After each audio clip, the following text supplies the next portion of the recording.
Welcome to the Wolfe Power Club, the weekly podcast where we discuss energy, industry and politics. I'm your host Alex. I've sold and bought a few companies and also I've sold billions of litres. Join me on this journey to net zero. Download on Apple Podcasts. Season 1 brought to you by AIM Recruit, the leading recruiters in logistics, transport and energy at www.aimrecruit.com.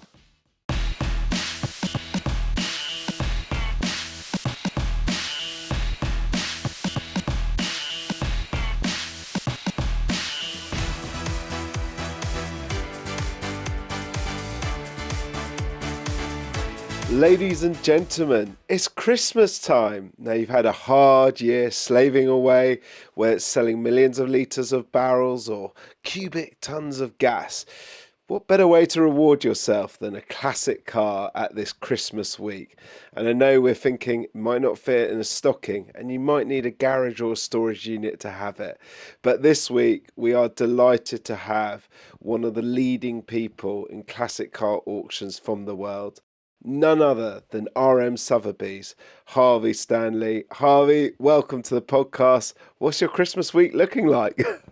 Thanks for having me on here, Alex. Getting towards the end of the week, there's been a bit too much Christmas partying, I think. So I think it's I'm ready for dry January by this point, I think. Superb. I can't possibly say that I've been to loads of parties, but I have, and it's been very enjoyable. So I'll crack off immediately. Hi, there's something that's dominated December. I've seen people's blood pressures rise in London. I've even seen people with no interest in cars going, Alex, what do you think about this? Genuinely, are Jaguar geniuses with their relaunches, or is it the death of one of the greatest brands that certainly as a former free Jag owner, I should be preparing myself for? That's a great question. There's no doubt that Jaguar have seen more time in the headlines in the last 6 weeks than they probably have in the last 30 years.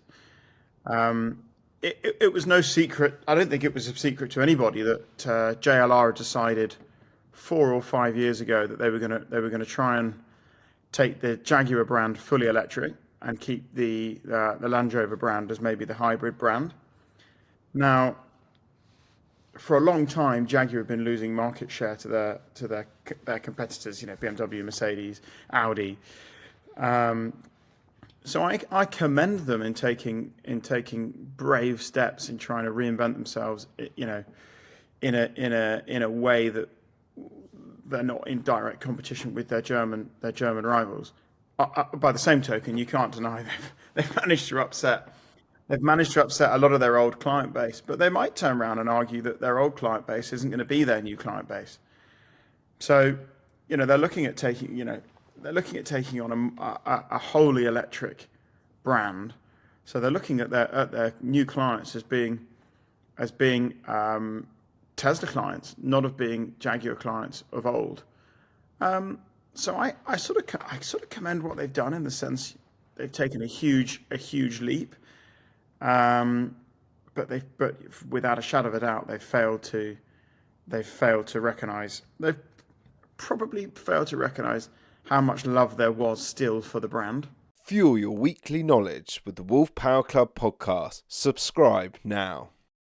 I think that's a great way to put it, and to Jaguar would happily have you on in 2025, and where I think they will have a huge win as well is that I can't imagine everyone loves Musk and Trump, and almost if I was Jaguar, I would sponsor everything that Trump and Musk dislike, like where it's the Democrats or something like that, and just go completely out there and say, don't want a Tesla, come to us. So we will see what happens in that. But your obviously expertise, we're not talking about new cars. RM Sotheby's asked you to join them. What was that like, the day that one of the great auction houses actually says, we've noticed what you're doing, Harvey, we want you to come and join the team? What was that like? It must have been a crazy day. Yeah, I'd forgotten actually that when I left school and I'd already done summer's work experience at DK Engineering, and where I remained for 13 years. But I was clearing out. I was moving house a few months back. Once I'd taken the RM job, and I found in my memory box, I guess it is, I'd found a letter that I'd written to RM when I was 17 or 18 years old to try and get some work experience there. And I'd found the reply that said, I think it said something like, "Thanks so much for your letter. You certainly sound super enthusiastic. We don't have any places for you at RM, but maybe one day our paths will cross again," which I thought was quite funny when I pulled this letter out of the box a couple of months back. No, I've always thought RM pre-Sotheby's deal, but also even more so in our partnership with Sotheby's.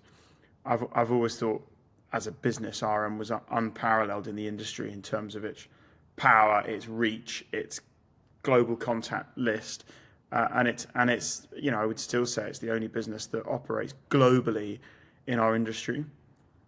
We've got a couple of competitors that have offices in separate countries, but we have multiple businesses in multiple countries, and with our Sotheby's partners, we've got 80 offices.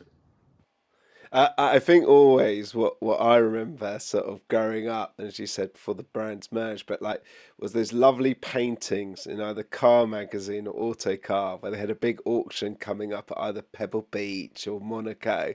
And for me it was a bit like as a car enthusiast, I was like, wow, it must be amazing to be like going to that auction with actually a sum of money that you're about to buy a Bugatti or you're about to buy a D-type Jag, and it just was like kind of like a film poster for people into films. I was always like, they are some of the cool iconic posters of the auction world, and it was sort of like now when you see them associated with, like I'm a member of the Royal Automobile Club, and you see them associated with the London to Brighton Car Week, it's a very exciting, dream. But you have to deal with the reality. So, what have been some of the highlights and challenges of 2024? Because I always like it when people say this is actually what does happen, not just the beautiful dream of the poster you see in the car magazine. Yeah, difficult question. I've only been in the new role for circa 3 or 4 months, but it's been fairly plain sailing up until this point. There's not been any huge dramas. I think for me, there's a big adjustment to moving from a family-owned and family-run business across one location with a total of 35 people to moving to this big company. I would say definitely it's there's a challenge in being part of this much bigger organization. There's inevitably always going to be communicational issues with various different sales guys that might end up chasing the same car or might be talking to the same client. There's always going to be those sorts of complications. But the thing that's, to be honest, to not really answer your question, I guess, the thing that's most surprising is how much power the brand carries with it, and way more so than I experienced before. People want to work with you a lot more because they know you're aligned and working with the best company in the industry. What on earth makes a car worth north of 130 million, whereas you can get some pretty decent stuff around the 100k mark? So what's that difference of that massive number? I think, of course, when you're at any level like that, you enter into the realms of motor cars being art, motor cars being a part of history. And you unlock a whole different way of thinking about the motor car. And that's indicative through the market generally. As the cars get more valuable, of course, it's not because of how much power they produce or how much shopping you can fit in the boot. It's more about suddenly you start to enter into this realm of the place of the motor car in society, of what that might represent. And of course, sometimes you also spill very clearly into the realms of more sporting memorabilia. We've just sold a Michael Schumacher 5-win 2006 Formula One car via our Seal platform. So when you're selling a Michael Schumacher Formula One car, you're suddenly selling something that sits alongside Michael Jordan's jersey from his last season in basketball, or Lionel Messi's boots, or you name it.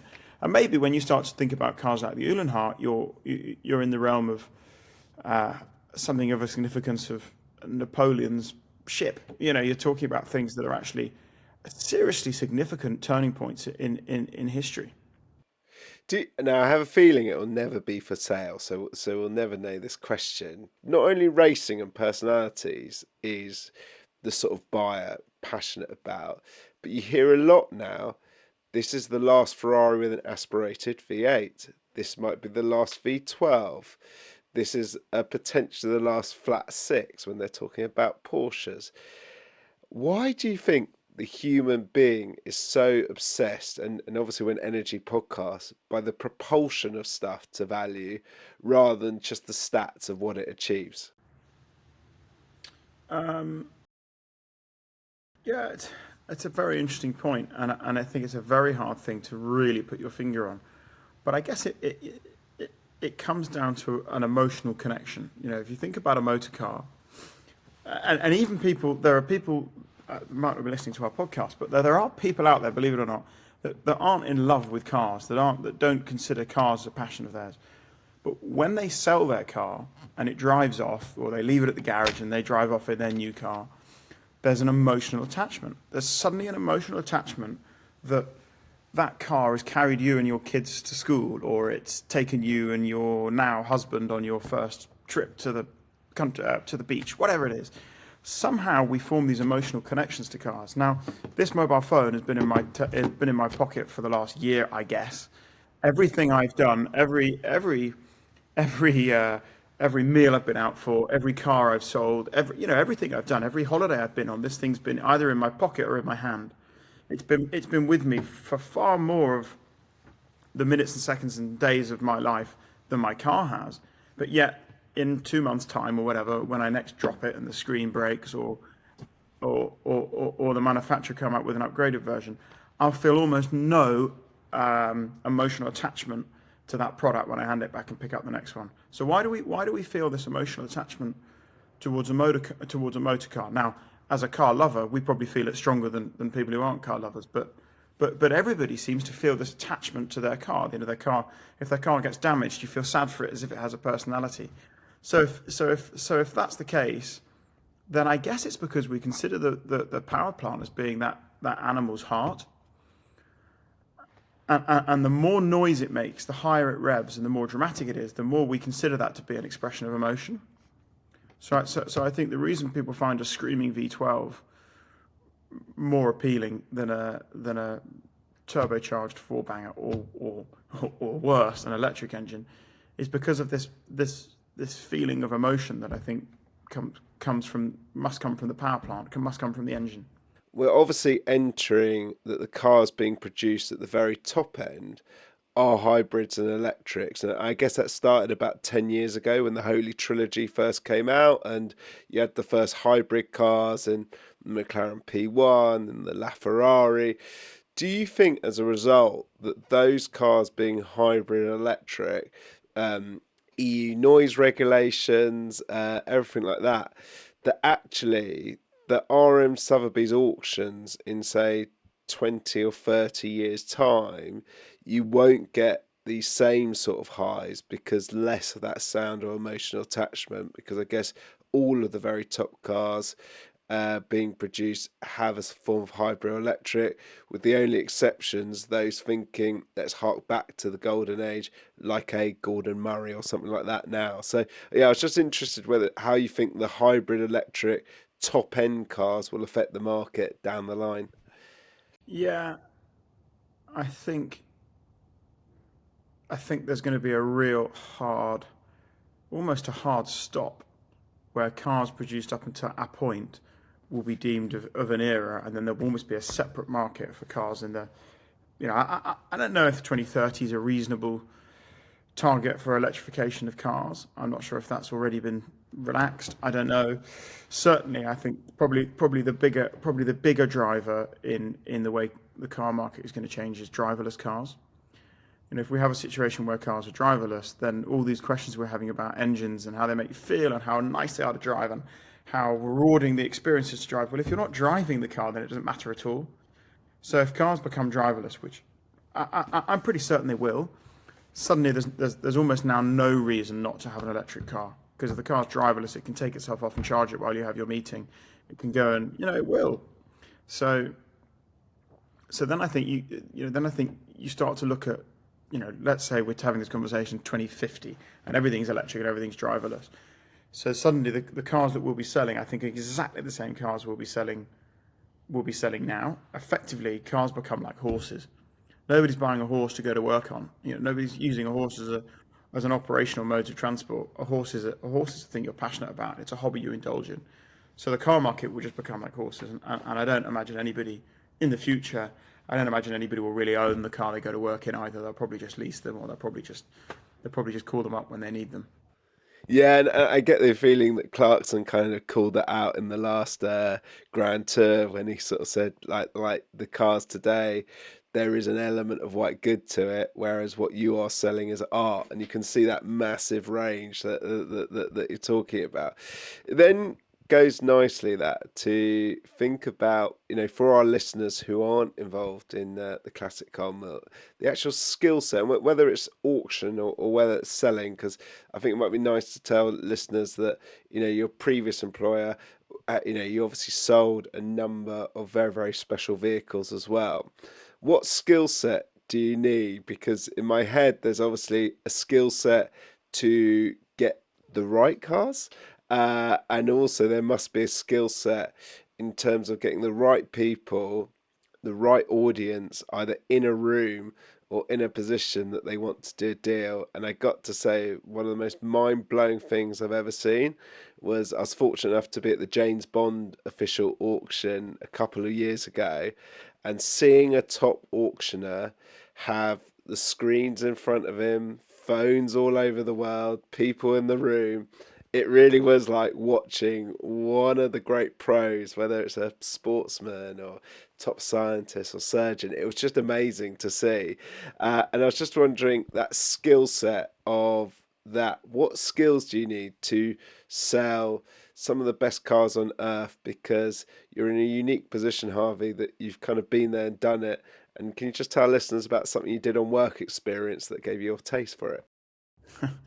Yeah, so I'd written my letters to various car companies to try and get some a summer job in cars, because I liked cars, and so I had a first summer in the workshop at DK Engineering, which I enjoyed, but I ultimately realised I wasn't very good at. So I wrote a letter back for the next summer holiday to try and come and work in the sales department, and I think it was determined that it would be appropriate that I did the filing for James and Jeremy, who were running the sales department at the time, and that summer holiday of mine clashed obviously with the Pebble Beach auctions, and Pebble Beach or Monterey is like the MIPIM. What MIPIM is for property boys is what it is for car guys. We have 5 or 6 huge auctions. We have a number of huge shows. We have the collector car community all kind of gather in California. So they all went to California. I was 17. They left me in the office and they said, look, if the phone rings, I remember it very clearly, if the phone rings, put it through to us. But not if it's in the morning, because we'll still be in bed, because we'll be 8 hours behind you in California. So I took a call from an Italian gentleman, which ended up in him flying to England and buying a BMW 507 for £515,000. So I had the bug, absolutely had the bug. From There are not many people in work experience that shift £500,000 worth of stock.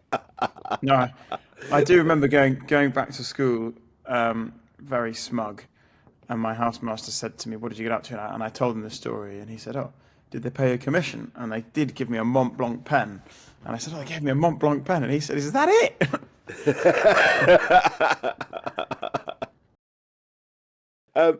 And more broadly, like what skill set do you think you need to consistently? Because obviously it's a long time since school now. What sort of like skill set do you feel that? Because I can imagine it's a very, very competitive world, and I'm interested in why does someone with a unique piece of history or car what do they need to understand on your side, Harvey, about why you're the best person to potentially be the person that can maximize and put the car in the right spotlight? Um, Great question. I think it's a combination of factors. I think if I was if I was talking to my younger self, maybe I'd remind myself not to underestimate the power of knowledge. And I was super lucky that I was in an experience as a young guy, very passionate about what I was doing, that I was able to soak up all this information about all these different cars we were selling, all these different cars we were working with. And I think you take that for granted, and I think you can never underestimate that. And as soon as your client is more knowledgeable on the cars you're talking about than you, then he's on the front foot. It's the knowledge that enables you to be on the front foot. That it's the knowledge of the asset, of the product, that enables you to take the lead with the conversation. And then the other thing that I would urge one to remember, if when it comes to buying and selling collectible cars or collectible anything, at the end of the day, very, very few people today are real, certainly in my experience, are real collectors, in the sense that they want to have the 1988 winner and the 1989 winner. Most people don't. Most people aren't ticking boxes. So actually, you suddenly realize that the whole process is about experience. The whole thing's about experiential benefit. So the reason some people like buying at auction is they enjoy the rush. They enjoy traveling to the auction, looking at the car. They enjoy the adrenaline of buying at auction. Other people don't. Other people like buying very privately, off market. But I think the important thing is to make sure that everybody enjoys the process. Make sure your seller walks away from the transaction thinking, actually, I got a bit more money than I thought I was going to get, and I've actually enjoyed the process. Make sure your buyer thinks he's got a good deal. If you can allow everybody to leave that transaction feeling like they've done a bit better than they could have done, then therefore they feel like a winner, I think you have everybody happy. And if you have happy customers, you have repeat business. Yeah, and I would certainly say, and perhaps we'll just go to that now. What auctions are really worth going to for 2025? Because we have some people on here who are like, I like the sound of this, and I got to say to anyone, if you haven't been to a big classic car auction, it is amazing. I think the atmosphere in the room when something is suddenly getting close to its target price, or it goes past it, or suddenly someone turns around and says, we're now actually on for a record in this category. What auctions should people be going to in 2025 that actually is really worth? Save the date in your calendar and come to the auction house. Yeah, I'm really excited for our Paris sale, which will be at the same time as Retrobeel, where we're selling the Le Mans winning 250 LM. We haven't announced what else is in that auction, but it's stuff of a similar impeccable caliber. And that auction's underneath the Louvre in Paris. It's a super cool place to have the auction. The auction room itself, the setting is like it's an amphitheater, so it's a great atmosphere. And it'll be great in there. There's nothing better than when you have an auction room that's packed, standing room only, big energy. So I think that'll be great. Monterey, whether that's the RM, the Gooding auction, those auctions are great. There's always so many people there. There's always a lot of money in the room. And actually, maybe I shouldn't say this, but because I guess they're a competitor. But if you get the chance, if you're ever in the States and you ever get the chance to go to a Mecum or a Barrett Jackson auction, it's a very, very different style of auctioning cars. It's much more like a cattle auction, but it's very exciting. Well, I think, Harvey, there's only one answer for the Wolf Power Club. We're not that far from Paris. So I Yeah. think Bella, Adam, Millie, and I need to come to Paris. And I'm not saying we're going to be your winning bidder, but if you do want to sponsor the podcast and get us into that position for the winning bidder, but I think it'd be brilliant. And that's this February, is it? The Yeah, I Paris think one. it's a 2-day sale. I'm guessing now. I should know. I think it's the 4th and 5th of February. But that week in Paris is what we call Retrobeel. So in the big exhibition centre at Porte de Versailles is the main Paris exhibition, and our auction is obviously intentionally colliding or coinciding rather with that event. Yeah, I liked Retro Bill last year because although I couldn't make it, in my neighbourhood, we've got Joe Macari's beautiful showroom, and Joe seemed to have about 5 or 6 of the cars that were at Retromobile, such as the beautiful silver Mercedes from about the 80s or 90s that was in Le Mans and stuff. So it was although I couldn't make Paris last year, it was great to see them in the high street. Now, on a personal level, though. I understand you like racing the cars as well as selling the cars. What's a bigger buzz? Potentially doing a record sale or winning a race? Uh, Great question. I think actually I would say they're quite similar. It's quite a similar buzz. Um, I find doing a big deal very tense. Generally they take a long time to happen, and even when you have agreed them, the one problem with doing a big car deal, in my opinion, and it's why an auction's kind of unparalleled for excitement, is there's generally with a big deal, there's the first time you mention the car, there's the viewing stage, there's the thinking stage, then there's the deal agreed stage, and then there's obviously getting the deposit in, and then eventually the final balance. So I've never really been sure at which point you should celebrate. On the one hand, you want to celebrate when you've agreed the deal or you've signed the contract, but it's not really sold until the money's in the bank. So I've always found selling a big car a bit of an anticlimax, because you're always just waiting to make sure that the next stage goes okay, because you never want to celebrate or count your chickens before they've hatched.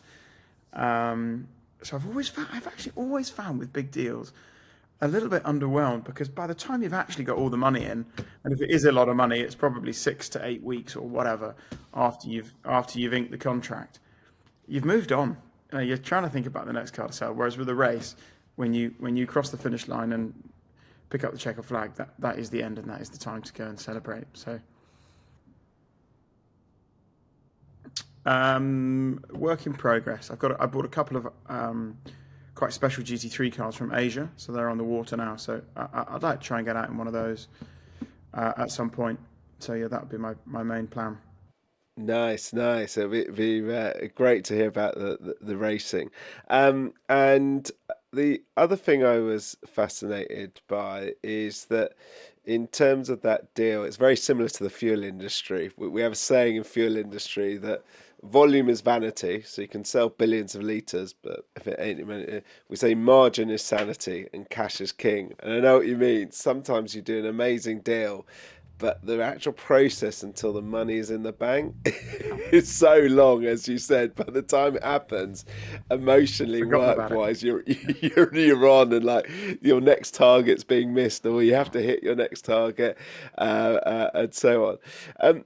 I was just interested in, obviously you've mentioned the LM Le Mans winning Ferrari. Is there anything else that you would love to sell in 2025 that might be on the horizon we can share with the listeners? Um,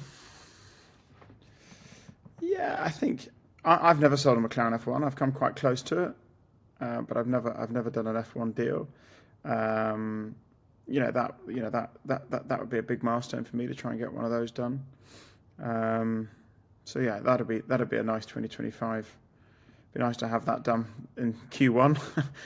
um, yeah, there's other stuff. There's stuff I want to do that's maybe not necessarily hugely valuable, but stuff that's a bit more groundbreaking. We sold just at the beginning of December, we sold a MotoGP Ducati on our Seal platform from New York, which is just a part of the market that isn't hugely well established. So I get as much of a buzz out of selling something that's maybe, look, that's under $1 million as opposed to an F1 being over $20 million.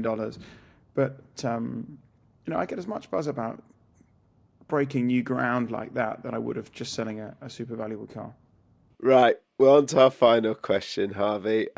First of all, I want yourself and also everyone there to have a great Christmas. Our listeners to have a great Christmas. But we ask all of our guests this. Obviously, we're an energy podcast. You probably meet people from all sorts of fields and worlds. But I was just wondering, who would be an excellent next guest on our podcast that might be in your contact book today, or as you said, that iPhone that goes everywhere with you, and who in there would be a great person to have on the Wolfe Power Club podcast? Let's have a look, shall we? There's some great guys you should have on here. There's some real great, one of the best guys I've met through this job is Derek Bell. Oh wow, I love Derek. I've been lucky enough to spend quite a lot of time with Derek, and he's one of those guys I never get bored of speaking to. So if you could get Derek on here, Derek would be a good shout. There's some other guys. I had dinner. I was lucky enough to have dinner about a week ago with Stefan Johansson. Yeah, the artist and F1 driver. Exactly. And of course, we're just chatting away over dinner, and he's asking, "Oh, which teams did you drive for?" Yeah, of course, you drove for Ferrari, but of course, I didn't. You sort of forget that when he drove for Ferrari, Enzo was still alive. So he told me that he and Enzo would get on quite well. So he'd have lunch or dinner with Enzo maybe once or twice a week. So suddenly, it's so easy to forget that, if you were driving a Formula One car in the 80s, you were hanging out with Enzo Ferrari. So why don't you try and get those guys on? They both used to regularly have lunch with Enzo. Harvey, I think it's a great way to segue to Christmas. I would certainly say Derek Bell, 5 Le Mans victories, and I guess it kind of part in what got me into the oil industry was Derek Bell. So one of the last years ever that the Porsche Open Top was racing was in '94, and it was liveried in Gulf, and I was walking every morning past the Gulf petrol station. Their promotion was get a Derek Bell signed cap, or win tickets to meet Derek Bell. I've been fortunate enough to actually see the car, and I've met Derek a number of times, so I think it'd be great, guys, to get him on. And as you said, Harvey, one of the funniest stories, which I hope we can bring to the podcast with Derek, is that he talked about when he first met Enzo, he had like a rental, whatever the cheapest Fiat from the rental thing was, and Enzo asked for a lift back home, and he didn't have an F1 drive yet with Ferrari, and he didn't know whether to drive him slowly to show respect to potentially a boss, or to floor it to show that he was worth driving for Ferrari. So he floored it, and he got himself the job and ended up on the grid. I think like a month later. It was like a kind of thing that may not have in these worlds with agents and NDAs and stuff like that, but it certainly made me chuckle a lot, and sort of hang out with Steve McQueen and going clubbing during the filming. We'll obviously put links, Harvey, in the show notes. Can I thank you for your time today? Can I say to everyone, follow RM Sotheby's? And can you just tell Harvey, people again, the platform that's on the online RM Sotheby's that you've mentioned a few times today? Yeah, so we're quite unique in the sense that we've got 3 ways of selling cars. We can sell cars through an auction, a traditional auction, whether that's the one I mentioned in Paris, London in November, Monterey in August, sort of some of the highlights. Dubai, which is now becoming a feature for us as well in early December.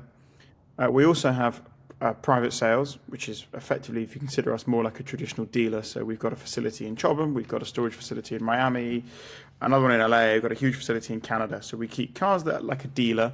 We advertise some of the cars we own, some of the cars are on consignment, and we treat them much more like a normal dealer, which obviously gives a lot more privacy regarding what the final price achieved is. If you buy a car from us, not everybody knows what you paid for it at auction. Everyone knows what you paid. And then we have a third method which sort of sits in between the two, which is called Sotheby Sealed. So it's an evolution of a sealed bid auction platform.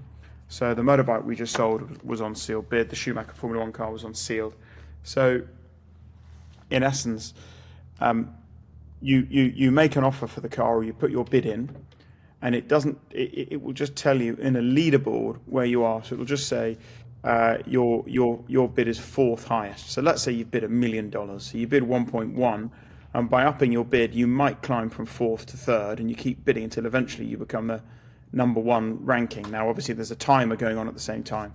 So the person who buys the lot is the person that's sat in first position at the end of the timer. but you don't know. The only people that know what price has been paid is the seller, the buyer, and obviously us in the middle. The number 2 bidder could be $1 million behind the number 1 bidder. He could be $1 behind. So it's a really interesting way of trying to marry up some of the pros and cons of the normal auction business and the private sales business, and something that sort of meets in the middle and can serve. So with those three tools, we can pretty much serve everybody's needs. Brilliant. Harvey, I'd really like to thank you for your time. To all of our listeners, click subscribe. You can listen to the whole back catalogue now over Christmas time. We'll be back in the new year. I've got excitement.